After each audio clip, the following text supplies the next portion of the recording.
Bendito Dios, aquí estamos, Señor. A pesar de muchas luchas, Señor, estamos frente a ti, Señor. Firmes porque tú nos pones firmes, Señor. Porque nosotros somos débiles, Señor. Sin ti no estaríamos acá, Señor. Te vemos cada día, Señor, a cada instante de nuestras vidas, Señor. Tú eres nuestra fortaleza, Señor. Tú eres el que mira lo más íntimo de nuestros corazones, Señor. Tú escudriñas nuestras motivaciones, Señor. Ayúdanos, Señor, a quitarnos esa religiosidad de nuestras vidas, Señor. Queremos amarte, Señor. Queremos conocerte, Señor. Somos tus hijos, Señor. Nos has abierto los ojos, Señor. Queremos amarte en la intimidad, Señor. No por fuera. No apariencias, Señor. No sirven. Ayúdanos, Padre, a ser genuinos de lo más profundo de nuestro corazón. Tú eres el único que escudriña cada uno de nuestros corazones, Señor. Tú sabes lo que hacemos, Señor. Tú sabes lo que miramos. Tú sabes en lo más profundo, Señor, por qué estamos acá, Señor.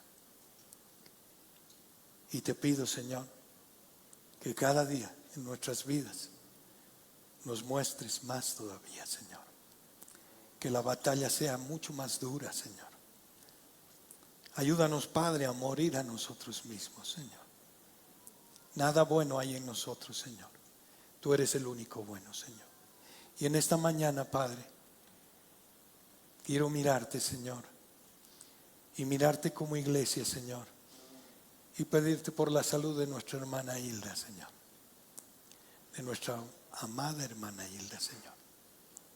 Ella está atravesando por un tiempo difícil, Señor. En tus manos está su vida, Señor.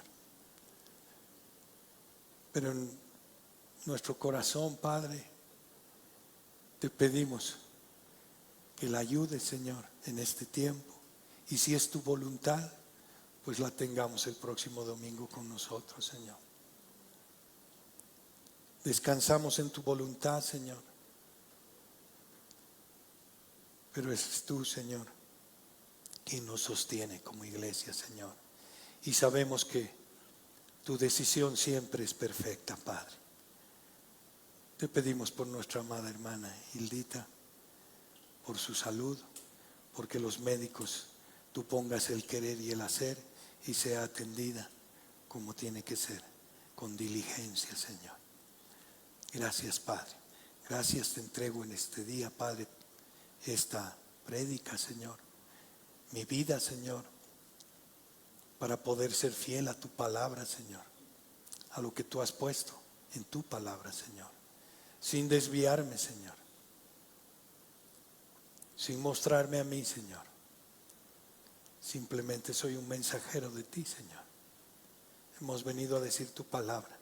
Que cada hermano en su corazón escuche, Señor, tu palabra, no al mensajero, Señor, tu palabra. En el nombre de tu amado Hijo Jesús. Amén. Amén. Pueden tomar asientos, mis queridos hermanos.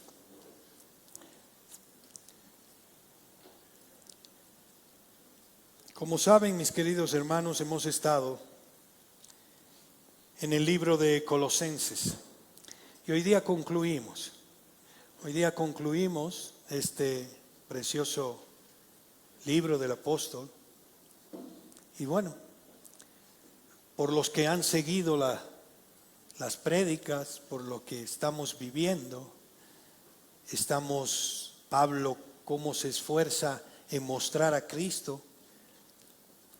Ahora vamos a ir a la parte final, que son los saludos finales de Pablo, que generalmente nosotros, como cuando leemos la Biblia, pasamos muchas cosas de lado, porque a veces parecen sin importancia, son pesadas o obvias, como podemos decir. Pero si está en la palabra, mis amados hermanos, toda la palabra está puesta con un propósito. Y hoy día vamos a ver, el título de la prédica que le puse hoy es Mensajeros y Siervos Fieles. Y vamos a estudiar Colosenses del capítulo 4, del 7 al 18. Y vamos a responder 3 preguntas que me hago cuando estudio, cada vez que estudio la palabra de Dios, siempre procuro hacerme preguntas. Y la primera es, ¿quiénes son los mensajeros y siervos fieles mencionados en estos pasajes? Y la segunda pregunta es, ¿qué instrucciones da Pablo a los colosenses en estos pasajes? Y por último, ¿cómo concluye Pablo la carta a los colosenses? Y hermanos, antes de entrar ya a los textos de hoy, quiero hacer una pequeña introducción de la carta a los colosenses. Pablo nos presenta una visión profunda, y quiero que cada vez que vaya repasando entendamos lo que Pablo ha querido hacer y quiere hacer en este tiempo. Ha tenido una visión profunda de la supremacía de Cristo y su aplicación práctica en la vida de los creyentes. Primero es Cristo y después la aplicación práctica en la vida de nosotros. A lo largo de estos capítulos que hemos visto, Pablo destaca, como les decía, la preeminencia de Cristo en la creación, en la reconciliación. Eso lo hemos visto en Colosenses del 15 al 20, capítulo 1. La importancia de la fe y el amor en la vida cristiana. Colosenses capítulo 1, del 3 al 14. Y la advertencia contra las filosofías y tradiciones humanas que pueden desviar a los creyentes de la verdad de Cristo. Esto lo hemos visto en el capítulo 2, del 8 al 23. ¿Cuántas veces nos desviamos? ¿Cuántas veces decimos, pero no está malo? Y nos desviamos, poquito a poquito. Y cuando vemos, estamos lejos de Él. Y así es. En Colosenses 3, Pablo nos muestra cómo la vida cristiana se vive en la práctica. Acá, después de mostrarnos quiénes somos en Cristo, quién es Él y quién está en nosotros, Pablo va a la vida diaria, la que tenemos nosotros, destacando la importancia, hermanos, de la santidad, la santidad, la humildad y el amor en nuestras relaciones con los demás. Santidad, humildad y amor. También nos enseña sobre la importancia que hemos hablado la anterior vez de la sumisión y respeto en las relaciones familiares y laborales. Si no hay sumisión a Cristo, no hay sumisión en ningún lado. No lo voy a hacer. No tengo temor ni temblor de lo que dice Dios. Y hago mi voluntad. Y manipulo. Tal vez nos pueden ver acá, pero Él nos ve en la intimidad como oraba. Él nos ve. Y si no somos sumisos a su voluntad, ¿cómo podemos ser sumisos en nuestras relaciones familiares y laborales? Es imposible. Sin Él no podemos. Pablo enfatiza la necesidad de que los creyentes vivan de manera que reflejen la vida que han recibido de Cristo. Y esto no es apariencia, hermanos, es real, es en la intimidad, es donde nadie nos ve. Ahí es donde servimos a Cristo. Ahora, al llegar a Colosenses 4 del 7 al 18, Pablo nos va a presentar varios individuos que han sido de suma importancia en su vida y en el ministerio. Tíquico y Onésimo son mencionados como ejemplos de siervos fieles que han sido de gran ayuda para Pablo y para la iglesia. A través de estas personas, Pablo nos muestra la importancia de la comunión y el apoyo mutuo en la vida cristiana. Hermanos, si no estamos en comunión entre nosotros, no sirve. Hermanos, el miércoles que falleció la esposa de nuestro hermano Adolfo, he podido ver el cuerpo de Cristo. Los hermanos que han participado, las hermanas, han estado ahí acompañando. Ella no era de acá, por lo tanto, el velorio estaba la mamá y la familia involucrada de Adolfo, y la iglesia y su familia. No estamos solos, ya no. Si no entendemos la importancia de la comunión y el apoyo mutuo en la vida cristiana, algo está pasando en nuestras vidas.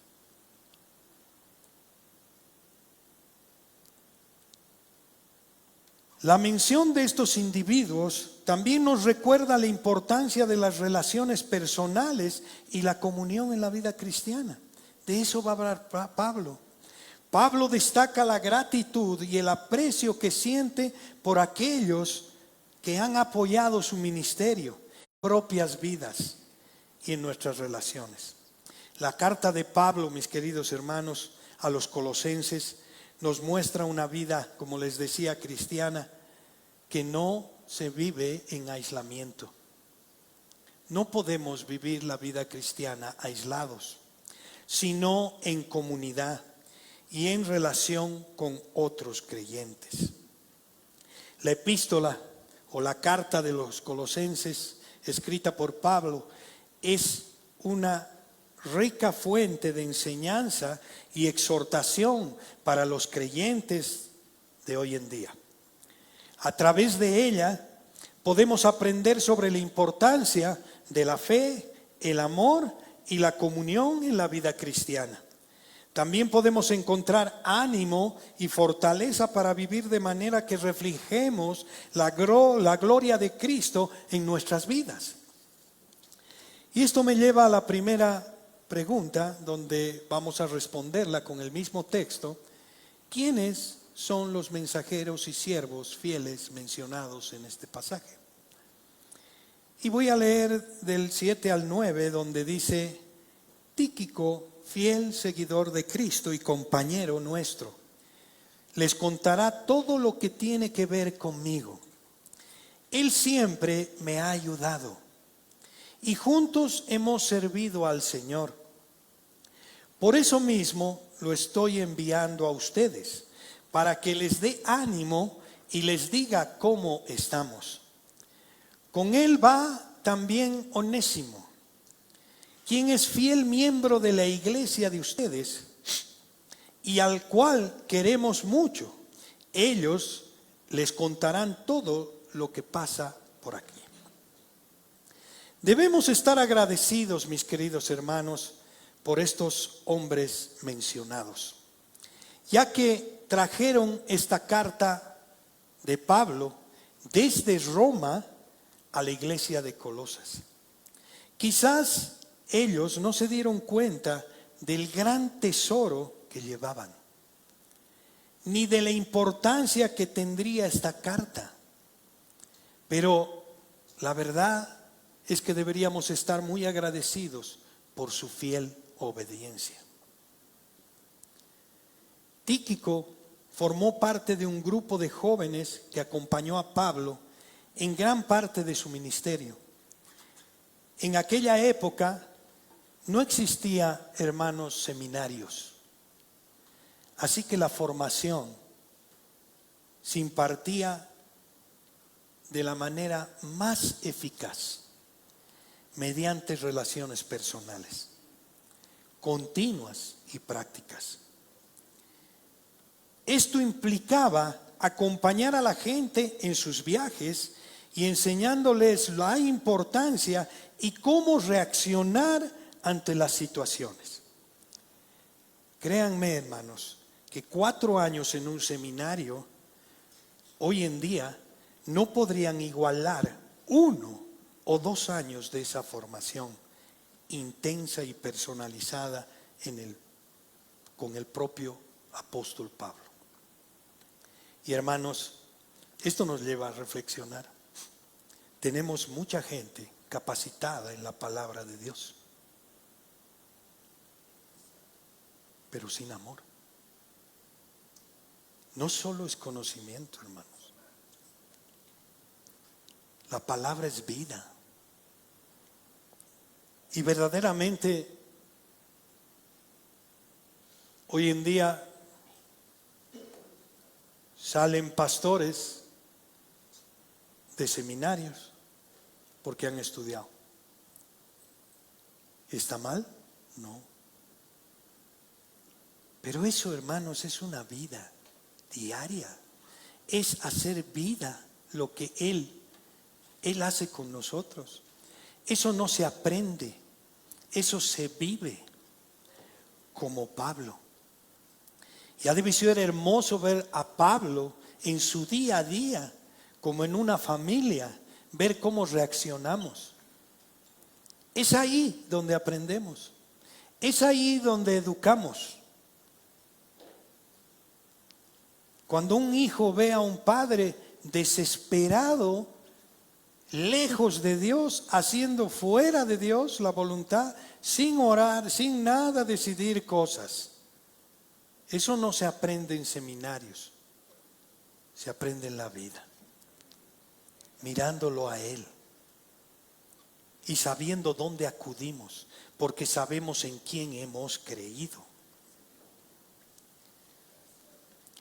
Tíquico,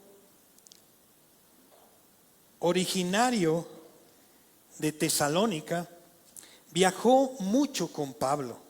Formó parte de la delegación elegida por las iglesias de Macedonia para acompañar al apóstol cuando llevó a Jerusalén la ofrenda especial que se había recolectado para los santos pobres y necesitados de allí. Eso lo hemos visto en 1 Corintios. Pablo estaba recolectando esta ofrenda. Y Tíquico estaba en esta comisión, recolectándola. Más tarde, Pablo lo envió a Efeso para reemplazar a Timoteo en esa ciudad. Y posiblemente también, como sugiere la carta de Tito, Tíquico fue enviado a Creta. Observen las 3, y esto es importante, hermanos, las 3 descripciones que Pablo usa, las cuales nos dan una idea de cómo se relacionaba con estos jóvenes que lo acompañaban en su ministerio. Dice, llama a Tíquico un querido hermano, un fiel ministro y un consiervo. En su primera descripción, un querido hermano, vemos algo o mucho de los lazos de amor que se unían al apóstol Pablo con estos jóvenes. Los amaba. Y que también los unían, la unión eran con él, andaban juntos. Es imposible, mis queridos hermanos, leer el Nuevo Testamento sin ver estos afectuosos saludos que hace Pablo al finalizar en cada una de sus cartas. Pablo era un hombre que amaba a las personas, las amaba. Amaba a quienes trabajaban con él y los colmaba de elogios y de ánimo. También llama a Tíquico un ministro fiel. Aquí Pablo está evaluando la calidad de su trabajo. La principal virtud del cristiano en el trabajo, ¿saben cuál es, hermanos? La fidelidad. En la carta a los Corintios, el apóstol escribe que Dios nos ha llamado a ser administradores de los misterios de Cristo. Y continúa diciendo, se requiere a los administradores que sean hallados fieles. Eso es lo que Dios valora más que cualquier cosa, mis queridos hermanos, la fidelidad. No nos pide que seamos populares, que brillemos,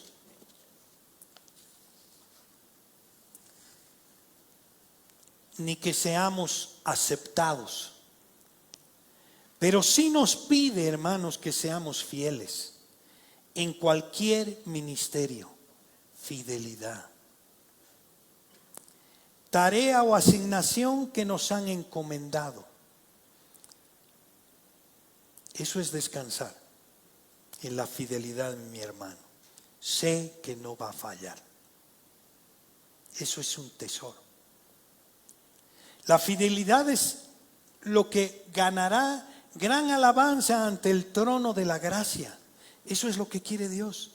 Tíquico había demostrado ampliamente esa cualidad de fidelidad.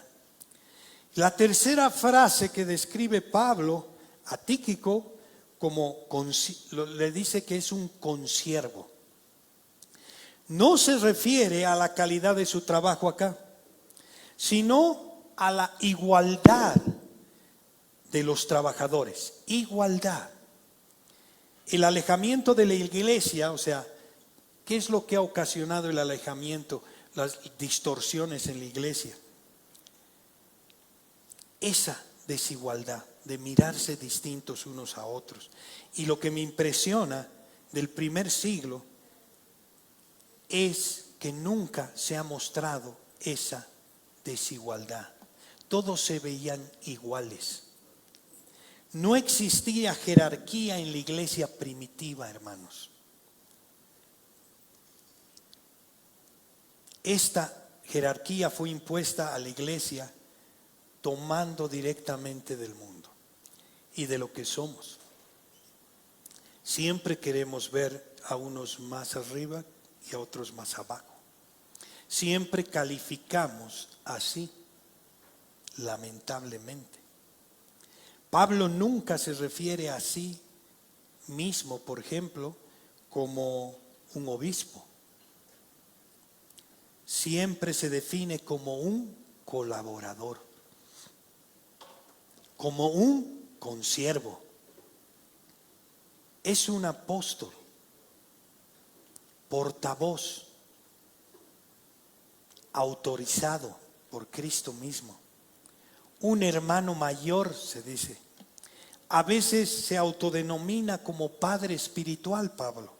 Sin embargo, su autoridad se basa en el amor y el conocimiento. Y si podemos parafrasear todo esto, él se ganó su autoridad. La obtuvo amando a estos jóvenes y tratándolos con respeto, cortesía, como iguales. ¿Nos tratamos como iguales, hermano? Así como Pablo lo hizo. Compartió con ellos el vasto conocimiento de la verdad que poseía, pero siempre desde la igualdad personal, siempre. Como resultado se ganó su respeto y su sumisión voluntaria de sus deseos. ¿De quiénes? De esos hermanos. Eran sumisos a él. No porque sea un apóstol, sino que se ganó la autoridad amándolos, respetándolos. Esa es la forma en la que Dios quiere que actuemos. Quizás una de las frases más impactantes de Jesús se encuentra en el capítulo 23 de Mateo, donde nuestro Señor dice a sus apóstoles: uno es vuestro maestro, uno. Todos sois hermanos. Uno es nuestro maestro, el Señor Jesucristo. Todos somos hermanos. Nunca se pretendió que existiera una jerarquía en la iglesia, hermanos, y no la hay. No la debe haber. Cuando la imponemos, perturbamos gravemente el buen funcionamiento del cuerpo de Cristo. Aquí no hay autoridades, hermanos. Hay un orden, pero en amor, respeto, debemos ministrarnos unos a otros. Nadie es más. No porque estemos acá adelante somos más. Nos debemos considerar menos, como se le decía a Pablo. La historia de Onésimo se relata en la carta de Filemón. Onésimo era un esclavo fugitivo.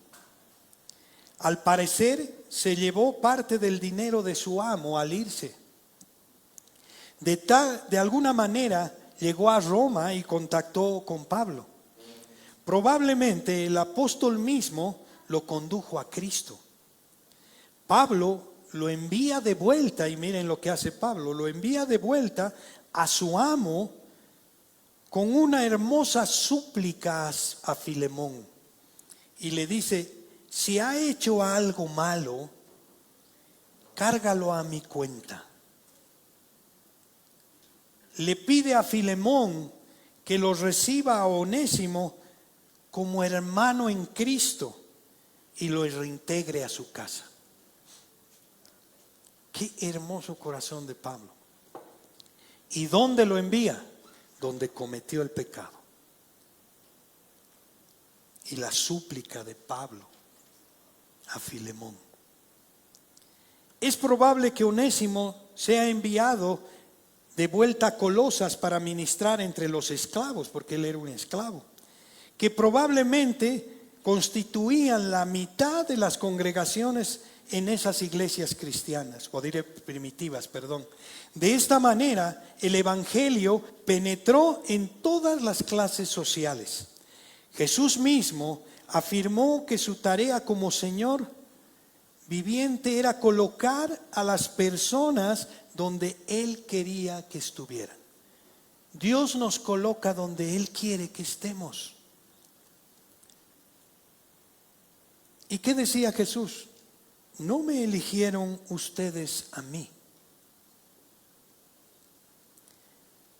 Eso les decía a sus discípulos. Yo los elegí y los puse. La palabra significa los coloqué estratégicamente para que den fruto en mi nombre. Yo los coloqué. No es algo que yo haya hecho, es algo que Él ha hecho y nos coloca. Él nos elige y nos coloca en el lugar adecuado. Junto a Onésimo, el esclavo perdonado, otro nombre dado en el versículo 10, que continúa Pablo, resalta la virtud cristiana de la reconciliación. Hemos visto la reconciliación de Filemón con Onésimo. Y también en el 10 resalta otra reconciliación. Mi compañero de prisión, Aristarco, os envía saludos. Y también Marcos, el primo de Bernabé. Ustedes han recibido instrucciones acerca de él. Si va a ustedes, recíbanlo, dice el versículo 10. Perdón, hermanos, me voy.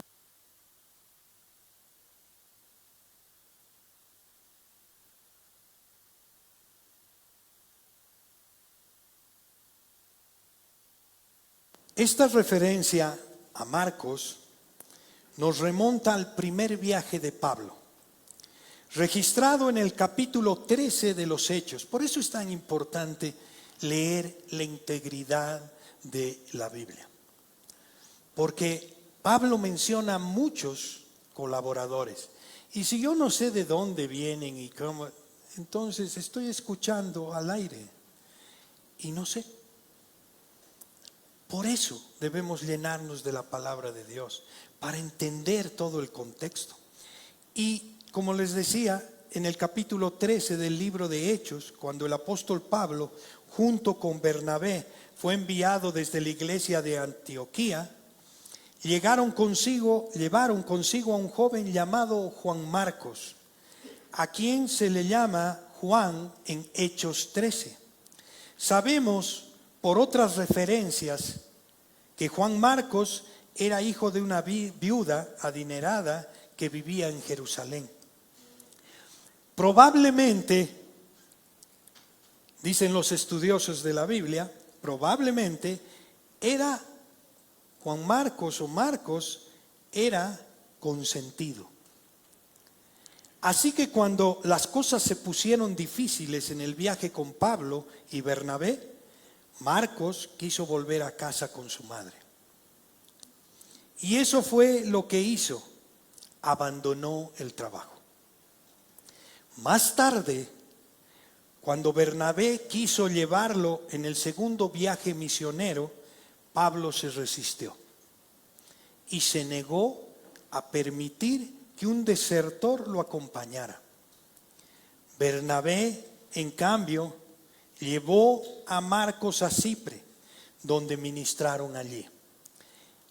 Qué maravilloso es descubrir ahora que años después Marcos está con Pablo en Roma. Qué maravilloso. De alguna manera ha recuperado la confianza del apóstol Pablo. Es posible que para entonces ya hubiera terminado el Evangelio según Marcos. Y vamos a ver a este hombre, porque vamos a estudiar las próximas veces y va a iniciar el pastor Bruce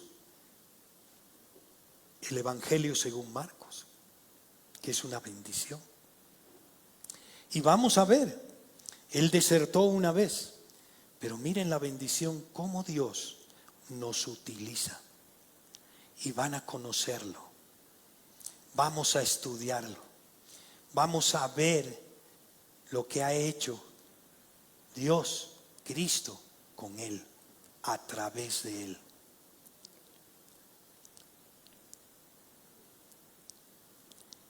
El Evangelio según Marcos, les decía, escrito bajo la tutela del apóstol Pedro, con quien había ministrado durante muchos años. Ahora Pablo lo envía a Colosas. Ahora Pablo lo envía a Colosas con estas afectuosas palabras de agradecimiento y le ordena que sea bienvenido allí. Les ordena que sea bienvenido Marcos allí. Qué gran recordatorio que estamos trabajando con un Dios de oportunidades. Algunos pueden haber cometido errores como Marcos, de alejarse y dejar a medias lo que empezó. Errores graves en algún ministerio o haber fracasado en algún aspecto de la vida. A menudo en el mundo no se ofrecen segundas oportunidades. Por eso dicen, ¿no? Si has dejado pasar el tren, ya, chao, perdiste. Pero el Dios de la gracia nos ofrece una segunda oportunidad. Si no, yo creo que ninguno de acá estuviéramos acá. Ninguno. Caemos y hemos caído, nos hemos revolcado y Dios siempre te estaba mirando. No solo 2 oportunidades, a veces 3, a veces 4. Qué hermoso es ver a Marcos recibir otra oportunidad y encontrar ahora la aprobación del apóstol Pablo. Aristarco y Marcos se relacionan con el versículo 11 y el versículo 11 dice: Jesús, al que llaman el justo, también les envía saludos. ¿Quién era ese Jesús? ¿Era Jesús? No ve. De todos los judíos, dice, les envía saludos. De todos los judíos que han confiado en Cristo, solo ellos me han ayudado, dice Pablo, en mi trabajo en el reino de Dios. Y me han animado mucho. Miren lo que está hablando Pablo. Y me han animado mucho. Aquí hay 3 cristianos hebreos: Marcos, Aristarco y Jesús, llamado el justo. Quienes, según Pablo, fueron un consuelo para él. Leyendo entre líneas lo que está diciendo Pablo acá, vemos un recordatorio de la conciencia que tenía Pablo de haber sido criado como judío. Esto nos remonta, y es bueno que vayan a sus casas y lean, ¿qué dice Pablo en Romanos capítulo 9 y capítulo 10? Donde el apóstol Pablo describe allí sobre el amor a Israel. Diciendo en ese pasaje en Romanos, dice que siente gran tristeza y continua angustia en su corazón por sus compatriotas israelitas, para que sean salvos. Miren ese amor de Pablo. Es más, en Romanos dice: me gustaría yo no ser salvo para que ellos sean salvos. Vean ese amor, ese derramamiento de amor. Qué consuelo debió ser para Pablo, atado como estaba en la cárcel, encadenado e incapaz de recorrer la ciudad. No podía. Tener a 3 jóvenes cristianos hebreos para llevar el ministerio a los judíos en su nombre. Ese era su consuelo. Ellos van a llevar salvación. Yo estoy acá encadenado. Aristarco, oriundo de Tesalónica, probablemente se convirtió al cristianismo bajo el ministerio de Pablo en esta ciudad y posteriormente se unió al grupo del apóstol cuando fue enviado como prisionero de Cesarea a Roma. Aquí Pablo se refiere a él como compañero de prisión, lo que sugiere que había sido acusado por los judíos de algún delito que de hecho esperaba juicio junto con el apóstol Pablo. Con ellos estaba Jesús, llamado el justo, otro evangelista entre los judíos. Adoptó el nombre romano de justo porque deseaba ser aceptado en el imperio romano. Muchos jóvenes judíos en ese tiempo, conversos, lo hicieron. El propio Pablo cambió su nombre de Saulo a Pablo al convertirse, ¿sí? Por tanto, estos hombres habrían sido el primer grupo de judíos por Jesús, que viajó al extremo para ministrar un el nombre de nuestro Salvador Jesucristo. Miren, y el otro día una hermana me mandó un video de rabinos convirtiéndose a Jesús, judíos. Es tremendo ver eso, tremendo, porque ellos conocen la ley perfectamente. Y es tremendo escucharlos hablar. Es un milagro de Dios. Y Pablo acá decía los primeros judíos por Jesús. En esta sección sobre el tema que es cuán importante es dentro de lo que Pablo habla de sus compañeros y de la fidelidad del tema de la oración que tenía cada uno de ellos cuando oraba unos por otros. Una oración fiel. La intersección de cada uno de nosotros que hacemos. Por eso no estamos solos, somos el cuerpo de Cristo.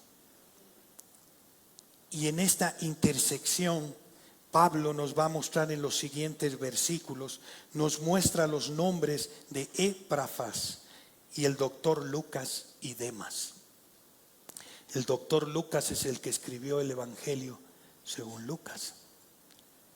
Y dice el 12, reciban saludos de Epafras, un servidor de Jesucristo que también pertenece a la iglesia de ustedes. Él siempre ora por ustedes y pide a Dios que los ayude, para que sigan confiando firmemente en Cristo y se mantengan cumpliendo la voluntad de Dios. Miren lo que está orando. Entre líneas, vean y comparemos cómo oramos nosotros. Sin cometer ninguna falta, dice, ¿no? O sea que, miren lo que dice en su oración. Él siempre ora por ustedes, dice, y pide a Dios que los ayude, para que sigan confiando firmemente en Cristo y se mantengan cumpliendo la voluntad de Dios sin cometer ninguna falta.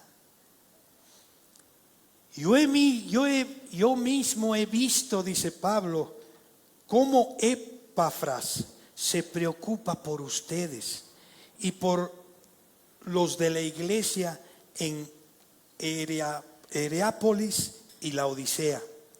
También les envía saludos Demas, dice, y el médico Lucas, a quienes queremos mucho. Ya conocemos a Epafras en los primeros versículos sobre esta iglesia que nos habla. Fue el evangelista que fundó la iglesia en Colosas. Probablemente llevó el evangelio a estas tres ciudades, Colosas, la Odisea y Hierápolis. Cuando Pablo vivía en Efeso, Pablo enseñaba la palabra de Dios 5 horas al día. 7 días a la semana, durante 3 años. Hoy en día 1 hora es mucho. Ya, Sufi, ya escuché, basta, ya. Otros 10 minutos y ya estoy cansado. 7 días a la semana, imagínense cuánta hambre de Dios había ahí. Cuánto anhelo, cuánto deleite. Durante 3 años. Qué ritmo, qué pasión. Qué tremendo derramamiento de verdad debió haber sido. Qué tremendo. Epafras también tenía un corazón de pastor. Ese es el corazón de pastor, el que ama. Se esforzó en la enseñanza y la oración para que estos cristianos colosenses alcanzaran la madurez. No sabemos cómo llegó a Roma, Quizás fue allí para recibir instrucciones apostólicas sobre cómo lidiar con estas enseñanzas falsas que había en Colosas. Terriblemente sutiles estas enseñanzas y poderosas que habían surgido en Colosas, de la cual hoy día vemos un equivalente, que es el movimiento de la nueva era. Es tal cual. Y que es un fuerte movimiento y que nos confunde. Y que sea nuestra oración para que no nos alejemos y nos desviemos de la verdad. Es interesante recordar que en la carta de Filemón, Epafras es llamado compañero de prisión del apóstol. Esto podría indicar que él también fue arrestado por los romanos cuando fue a visitar a Pablo y fue encarcelado al igual que el apóstol. Esto implicaría, ¿por qué no pudo regresar a Colosas? En su ausencia, agonizó, hermanos, agonizó por no poder regresar. Esa es la palabra que usa Pablo. Agonizó en oración por los santos de Colosas, pidiendo que se mantengan firmes en la voluntad de Dios, sean maduros y estén completamente seguros. ¿Qué lección es esta para la oración? ¿Cuántas veces oramos con tanta agonía, hermanos? A menudo nos interesa más lo que podemos recibir de Dios que dar a otros. A veces nuestra oración es tan egoísta, hermanos. Dame paz, dame paciencia, que ya pase este problema, dame trabajo, dame. ¿Qué hacía? ¿Qué hacía él? En su ausencia agonizaba, pidiendo por los santos de Colosa, para que no se desvíen.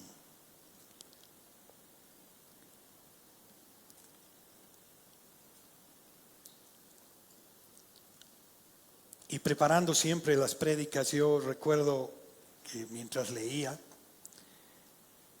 sobre un comandante militar que daba instrucciones en un grupo de reclutas novatos y les decía: yo soy el comandante al mando, y cuando les doy una orden espero que la obedezcan al instante. Pero aparte de eso, les decía, quiero que me consideren como un padre y vengan a hablarme de sus problemas. Inmediatamente después de esas palabras, una mano se vio y dijo, habló y dijo: oye, papá, ¿qué te parece si me prestas el Jeep esta noche? Dios es nuestro Padre, hermanos, pero así oramos. Y muchos pensamos en la oración como una forma de obtener cosas de Él. Nuestras oraciones reflejan ese concepto superficial que tenemos de Dios, de ese Padre celestial. Pero este hermano Epafras intercedió con agonía y perseverancia por los demás. ¿Oramos unos por otros? ¿O es un pedido como los sindicatos? Pedido petitorio, 15 puntos, todo para mí. Quizás muchos de nosotros estemos separados de seres queridos, de hermanos en Cristo, que nos han ayudado espiritualmente en nuestra vida, en nuestra caminata. ¿Qué podemos hacer, hermanos? Orar por ellos. Yo no me imagino cómo Pablo han debido ser sus oraciones de estos hombres. Una lista larga. No por ellos, hermano, por sus hermanos, por la iglesia, por el reino de Dios. La oración es una provisión maravillosa para liberar el poder espiritual en la vida de una persona, eliminar obstáculos y abrir puertas. Puede tomar mucho tiempo, hermanos, la oración. Así que la oración debe ser persistente, perseverante. Hermanos, cuando hemos orado nosotros y oramos muchas veces por algunos hermanos, vemos la mano de Dios en los hermanos. Cómo está transformando sus vidas. Cuando oramos por ellos, cuando oramos por matrimonios, cuando oramos por personas que están pasando por un tiempo difícil. Esa es nuestra oración. Con Epafras se vincula el más fiel de todos los colaboradores de Pablo, el doctor Lucas. ¿Y por qué dice el más fiel? En 2 de Timoteo, la última carta del apóstol Pablo, Pablo mismo escribe y dice: solo Lucas está conmigo. Solo Lucas está conmigo.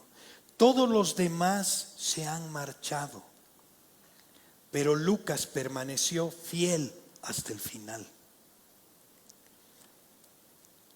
A este amado hermano y fiel hermano le debemos tanto el Evangelio de Lucas, según Lucas, como el libro de Hechos. Solo la eternidad nos va a revelar, hermanos, la enorme deuda que la iglesia tiene con Lucas por ser fiel a la labor y terminar hasta el final. Fidelidad. En contraste, encontramos el nombre de Demas. Se menciona aquí sin comentarios, hermano, en una especie de silencio elocuente. Él también era de Tesalónica y probablemente formó parte de este grupo original, de este grupo de jóvenes que viajaron con Pablo. Evidentemente, trabajó bien durante un tiempo, pues Pablo parece haberlo llevado a varios lugares. Pero ahora, cuando Pablo está en prisión y todos sus colaboradores corren el riesgo de ser arrestados, es evidente que Demas comienza a desviarse. Pablo no dice nada bueno ni malo de él en ese momento. Pero más tarde, en la carta de Timoteo, escribe: Demas me ha abandonado, habiendo amado este siglo, y ha regresado a Tesalónica. Este joven se ha hecho famoso o infame en la historia cristiana como el único colaborador cercano de Pablo que no se mantuvo con él. Se fue porque amaba las atracciones del mundo. Qué peligroso, ¿no? Y como resultado, abandonó su fe. Y Pablo nos va a introducir en el 15 y 16, y esto nos lleva a la segunda pregunta, donde nos dice: ¿qué instrucciones da Pablo a los colosenses en estos pasajes? Y vamos a leer del 15 al 16 primero. Y dice: saluden de mi parte a los miembros de la iglesia en la Odisea, también a Ninfa y a los cristianos que se reúnen en casa para adorar a Dios. Cuando ustedes hayan leído esta carta, háganla llegar a los que se reúnen en la Odisea, para que también ellos la lean y ustedes a su vez lean la carta que yo les envié a ellos. Algunas versiones dicen: saludad de mi parte a los hermanos de la Odisea, a Ninfas y a la iglesia que está en su casa. Es difícil saber si se refiere a una mujer o a un hombre, ya que algunas versiones de la Biblia terminan masculino y otros de forma femenina. Sin embargo, es muy probable que se trate de una mujer dueña de su propia casa. Quizás era una empresaria o viuda adinerada, dicen los estudiosos. En Filipos, Pablo y Silas se alojaron en casa de Lidia, una vendedora de púrpura. La iglesia primitiva, mis queridos hermanos, fue bendecida por mujeres de negocios y viudas adineradas. Así lo cuenta la historia. Nos encontramos descripciones de iglesias hasta el siglo III que durante al menos 250 años los cristianos se reunían en casas. Y al reunirse, leían escrituras. Eso es lo que Pablo está exhortando aquí. Sus cartas ya eran ampliamente difundidas, como vemos en esta nota. Y hermanos, ¿qué hay de nuestras iglesias en hogar?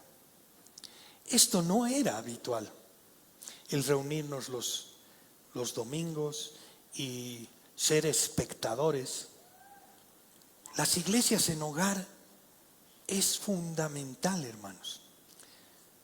Va a haber tiempos en que no nos vamos a poder reunir. ¿Cuántas iglesias en hogar tenemos hoy? Y creo que el proyecto o lo que se decía de las iglesias en hogar hay que reforzarlo, hermanos. Miren, durante al menos 250 años los cristianos primitivos se reunían ¿dónde? En hogares. ¿Qué se leía? La Biblia, o sea, la palabra. Crecían unos con otros. Hablaban, se unían, se conocían, se amaban. Eso es comunión. Él mismo afirma en Primera de Tesalonicenses, una de sus primeras cartas, que lo que predicaba no eran sus ideas propias, decía Pablo, sino la palabra de Dios, que les llegó. Así leyeron y estudiaron estas cartas, las analizaron y aplicaron. Esta lectura constituía una parte importante del servicio de adoración a Dios, al igual que ocurre en la iglesia de hoy. Imaginen ¿Cómo debió ser la discusión de esta carta en Colosenses, en la iglesia de Colosas, en medio de esa herejía que se estaba entrando y las falsas enseñanzas que se extendían entre ellos? Debió dar muchas horas en iglesias en casa, tratando de dar la verdad y no ser confundidos. Debe ser un hermoso tiempo de compartir la palabra de Dios. Y de eso se trata las iglesias en hogar, de estudiar la palabra de Dios. Por supuesto, no tenemos una carta a la iglesia Laodicea en el Nuevo Testamento. Muchos eruditos consideran que la carta de Efesios es una carta a Laodicea, ya que la carta de Efesios fue en cierto sentido una carta circular, la primera y la última de las 7 iglesias mencionadas en el Apocalipsis, con Efeso y la Odisea, respectivamente. De esta manera, la carta de los Efesios, como la llamamos, se envió primero a Efeso, luego a las demás iglesias en este circuito y finalmente a la Odisea. Si este es el caso, mis queridos hermanos, no hemos perdido nada en este sentido. Pablo ahora envía un mensaje a una persona, siguiendo el versículo, directamente a una persona de la iglesia. Y en el 17 dice: díganle a Arquipo que trate de hacer bien el trabajo que el Señor Jesucristo le ha le ha encargado. La carta de Filemón, en la carta de Filemón aprendemos que Arquipo probablemente era el hijo de Filemón. Se le había encomendado un ministerio que estaba descuidado, por lo que Pablo le recuerda completar la obra.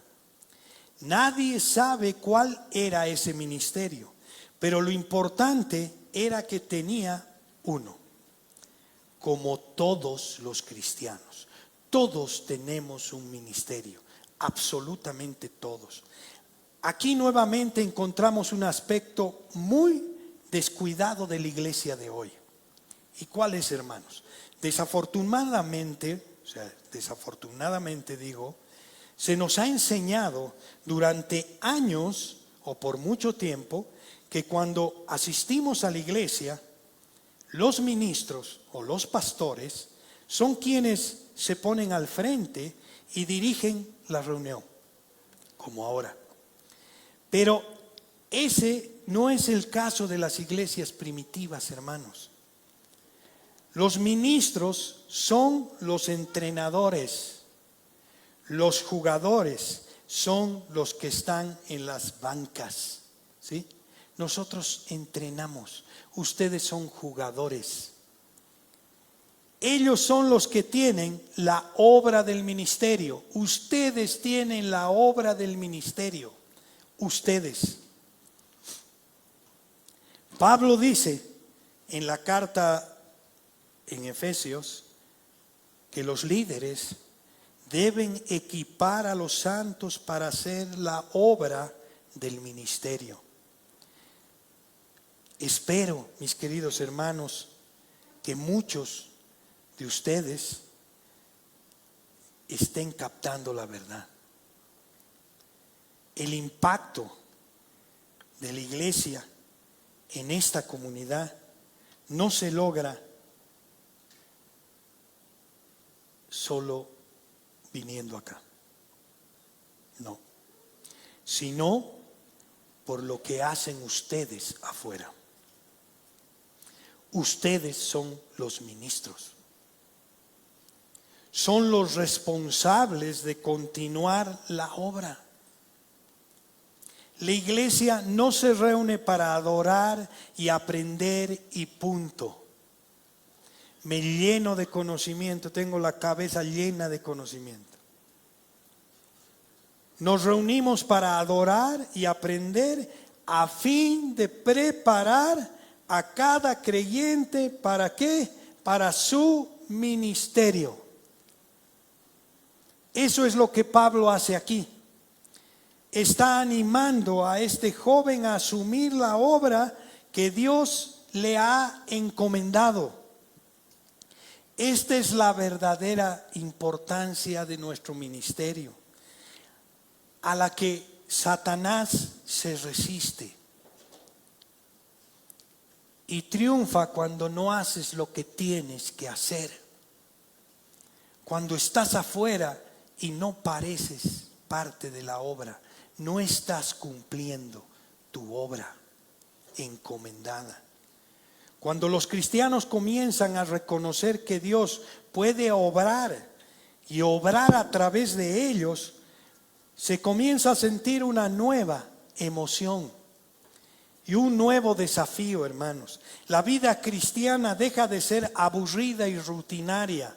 Tengo que ir de nuevo a la iglesia, tengo que hacer mi estudio. No, ya no es aburrida, no es rutinaria, no lo es. Se vuelve excitante y emocionante. ¿Cómo descubrimos, mis queridos hermanos, estos ministerios que Dios nos ha dado? ¿Cómo? Lo encontramos, hermanos, al responder a una necesidad que está a la vuelta de la esquina. No tienes que buscar un ministerio. Quiero estar en el ministerio de alabanza, quiero estar en eso. No. Está frente a ti. En el autobús, compartiendo en el coche, con tu vecino. Responde a una necesidad. Responde. Habla con alguien que se siente solo. Abre tu hogar a alguien sin hogar.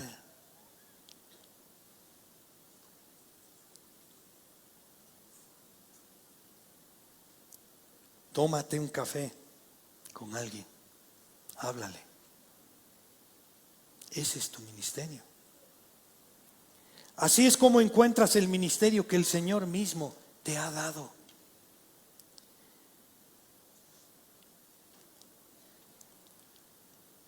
La vida se convierte en una aventura cuando haces eso. Viene y uno y otro. Estás en medio. Estás vivo. No estás muerto. No. Y esto nos lleva, para finalizar, al último versículo. Yo mismo, dice Pablo, con mi propia mano escribo esto. Recuerden que estoy preso.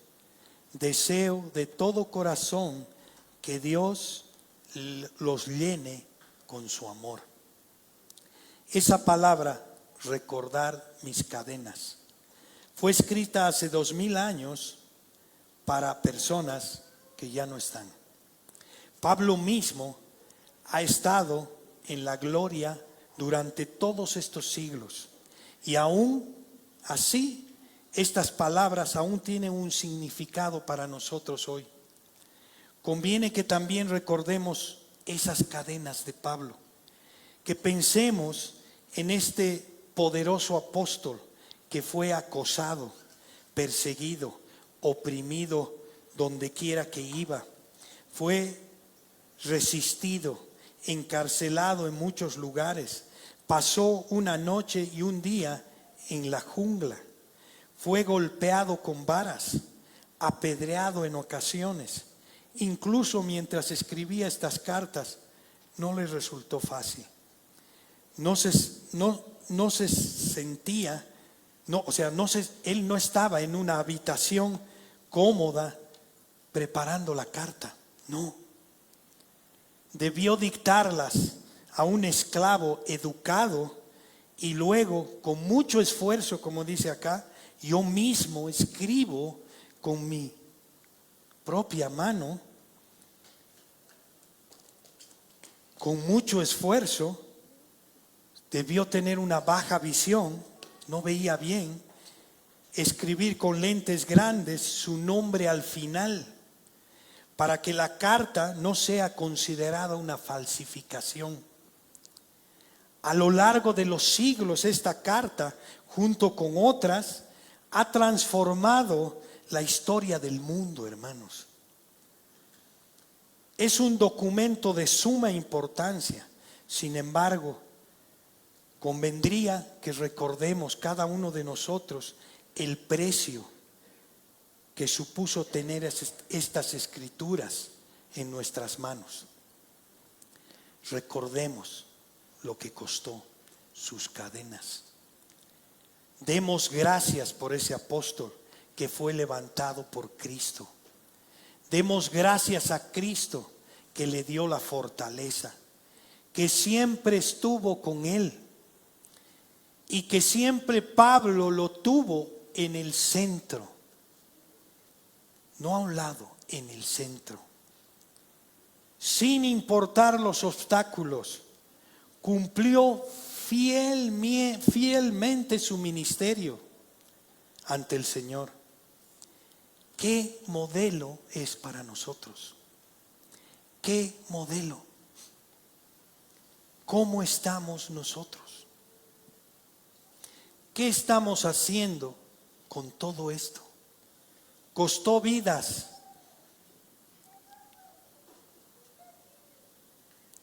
¿O no los estamos guardando? No sirve.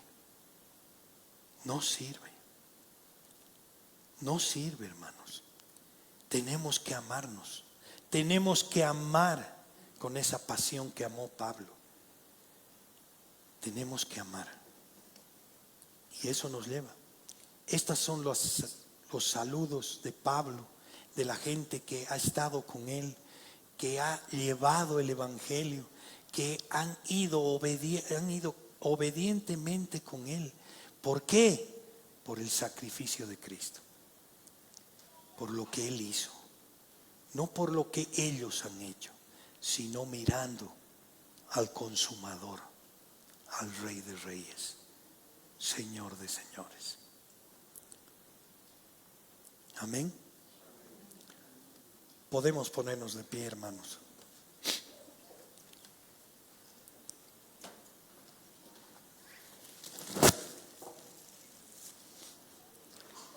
Señor, gracias, Señor. Gracias, Padre, por tu magnificencia en la naturaleza, Señor. Gracias, Padre, por las inspiraciones del Espíritu Santo, Señor.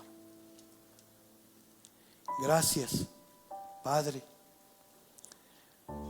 por la verdad fresca que guía nuestras vidas.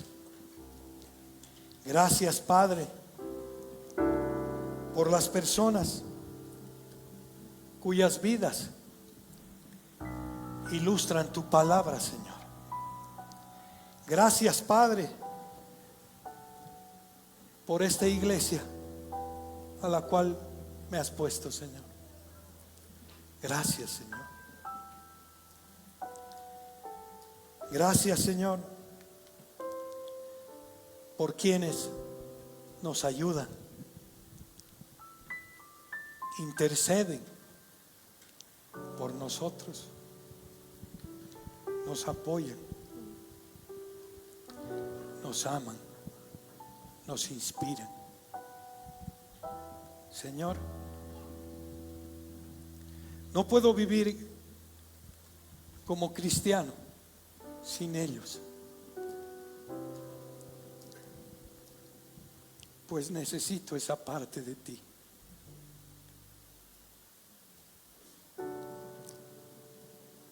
Que has puesto en ellos. Y ellos no pueden vivir sin mí, porque necesitan los dones que has depositado en nosotros, Señor. Señor, líbranos del egoísmo, del egocentrismo,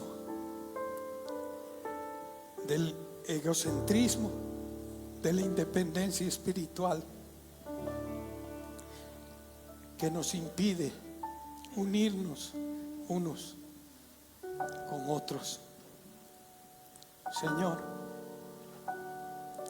ayúdanos a pensar primero en lo que beneficia a los demás, antes de empezar a enumerar nuestras propias necesidades. Danos la gracia, Señor, de vivir de tal manera en el que tú, amado Dios, amado Jesucristo, seas el centro de nuestras vidas. No hay nada fuera de ti, Señor. Tú nos has amado con este amor eterno. Queremos dar ese amor que tú nos has dado, abrazándonos, soportándonos unos a otros, empezando de nuestras casas, Señor. Ayúdanos a amarnos, ayúdanos a amarnos entre esposos, padres e hijos, hijos y padres. Amar a nuestros jefes, amar a nuestro enemigo. Ayúdanos, Señor, a rendirnos completamente a ti, Señor. Te necesitamos, Señor. Enamóranos, Señor. No hay nada fuera sin ti, Señor. No hay nada que llene nuestro corazón si no eres tú, Señor. No queremos alejarnos de ti, Señor. Tú tienes agua, tú eres fuente de vida. No queremos construir esas cisternas rotas, Señor, y que nos vacían cada día más, Señor. Tú eres la fuente de nuestra vida, Señor. Es difícil vivir, Señor. Es difícil ver nuestra humanidad, Señor. Es difícil cargar con este cuerpo de muerte, Señor. Cuán miserables somos, Señor. Tú eres el único que nos libra, Señor. Queremos vivir para ti, Señor.